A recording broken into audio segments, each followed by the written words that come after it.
Toy makyajı edirik. Makyajdan əvvəl üzlərini nəmləndirmək nə lazımsa hər birini etmişəm. Top face məhsullarından istifadə edəcəm. Poraları bağlayan primerdən istifadə edəcəm. Poraları bağlayır və tonal kremin üzə şüşə kimi oturmasına kömək edir. Bu tonallərdən istifadə edəcəm. İki rəngini qarşılayacağım. Biraz tünd və açıq. Əvvəlcə əlimin üstündə. Bu da tünd rəng. Sonda əlimlə mütləq üzümə yedirdirəm. Çox qəşəng oturdu. Giyindiyim don barda olduğuna görə biraz o tonlara üstünlük verəcəm. Yəni Top Face'in məhsulundan istifadə edilən gözəlliyinə baxın. İlk dəfə də edirəm. Liner əvəzi kibrit dibimə bu rəngi çəkəcəm. Bəlkə biraz azaltdım.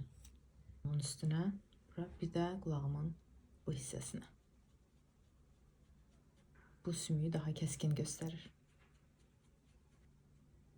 Yanaqlarıma bundan istifadə edəcəm. Çox təbii rəngi var. Yuxarıdan topuz edim, yoxsa aşağıdan topuz edim? Saçımı belə yığdım. Sırğam bunlar. Çanta olaraqsa yenə bunu götürəcəm. Və yenə bu ayaqqabı.